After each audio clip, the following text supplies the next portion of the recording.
un écran solaire, c'est un produit qui est capable de nous protéger des effets néfastes du soleil, c'est-à-dire des mauvais effets du soleil, essentiellement sur la peau, bien sûr.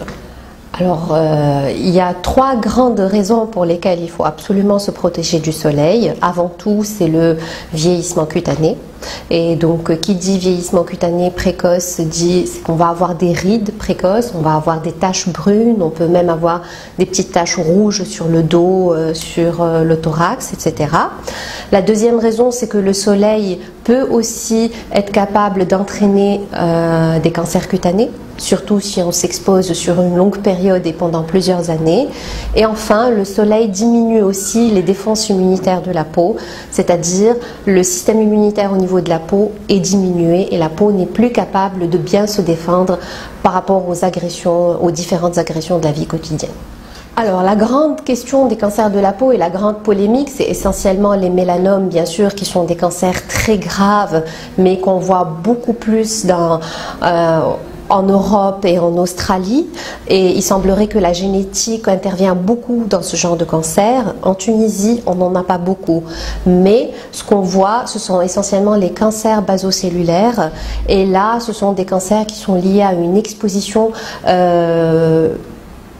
chronique, c'est-à-dire dans le temps, qui dure beaucoup, sur plusieurs années au soleil, et c'est le cas par exemple de certaines professions comme les marins, les agriculteurs, donc qui après l'âge de 60 ans, donc c'est le soleil qu'on cumule pendant notre vie, c'est pas le soleil du moment mais c'est le soleil des années qu'on cumule, il peut faire un cancer basocellulaire. Ces sujets-là, s'ils ne se protègent pas du soleil, peuvent développer des cancers basocellulaires, qui est un cancer quand même plus gentil que le mélanome. Alors justement, à côté de l'écran solaire, pour se protéger du soleil, il y a deux autres moyens assez importants qui sont la protection vestimentaire, c'est-à-dire par les habits, et puis les habitudes du sujet en lui-même, donc sa manière de vivre, sa manière de s'exposer au soleil. Alors, concernant la protection par les vêtements, ce serait bien, il est très important de porter un chapeau, surtout si c'est un chapeau à large bord. Donc ça, il faut savoir que ça protège beaucoup mieux qu'une casquette, parce que la casquette, ça protège pas les oreilles et ça protège pas le cou, alors que le chapeau aussi. On peut mettre des gants. Il faut pas oublier aussi de protéger les yeux, c'est très important parce que les yeux aussi sont sensibles au soleil, et donc mettre des lunettes solaires.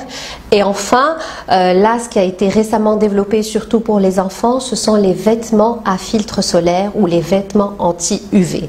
Donc c'est des t-shirts ou des shorts ou des espèces de combinaisons qu'on fait mettre aux enfants et qui vont les permettre de protéger au moins une certaine partie de leur corps, et le reste, on doit mettre de l'écran solaire sur le corps, voire même mettre un écran et mettre par-dessus ces vêtements, fameux vêtements anti-UV. Après, donc on avait dit qu'il y a les habitudes du sujet en lui-même, des personnes. Il ne faut pas s'exposer durant certaines heures, ça c'est connu, on n'a pas arrêté de le dire, entre midi et 16 heures, donc c'est le pire moment où on va s'exposer au soleil, donc c'est le moment où le soleil va être le plus néfaste. Il ne faut pas se dire, c'est bon, j'ai un écran de très haute protection, donc je suis protégée et on va continuer l'exposition au soleil. Ça, c'est aussi une mauvaise habitude. Et il ne faut pas réduire la quantité d'écran, on va en parler tout à l'heure. Donc la quantité à mettre est très importante pour assurer une bonne protection. Voilà. Alors le critère principal et le premier, c'est la sécurité, bien sûr. Donc la sécurité du produit, la sécurité, avoir la garantie du laboratoire, donc acheter son écran en pharmacie, ça c'est très important, pour pas avoir de contrefaçon ou de problèmes d'allergie, etc. et tout ça. Après, il y a aussi ce qu'on appelle l'indice de protection, bien sûr. Donc ça, on le connaît. Ça a été donc il y a eu une grande campagne de marketing par rapport à cet indice de protection. Donc il y a eu une surenchère des indices de 30, 50, après 90, après 100, 100 et plus, des max, etc. et tout.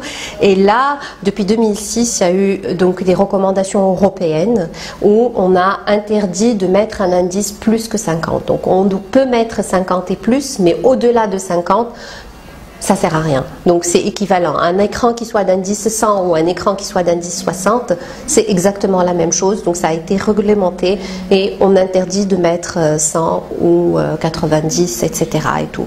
Quoique, bon, on peut trouver certains produits sur le marché, mais ça ne veut pas dire qu'un écran d'indice 90 va protéger mieux qu'un écran d'indice 60. Voilà, ça c'est important à connaître. Quelqu'un qui est de phototype, on va dire de couleur mate, ou quelqu'un qui a la peau claire et les yeux blonds ne réagit pas de la même manière au soleil. Donc le blond aux yeux clairs est beaucoup plus sujet à attraper des coups de soleil et beaucoup plus sensible par rapport au soleil qu'un sujet qui est mat. Donc l'indice de protection va différer va être différent qu'on soit de phototype clair ou de phototype mat, mais globalement en pleine période estivale, en plein été, et surtout si on va à la plage en Tunisie avec notre soleil, il est important de mettre un écran de très haute protection, c'est-à-dire un indice 50 plus, ou au moins un indice 50, c'est-à-dire un écran de haute protection. Voilà.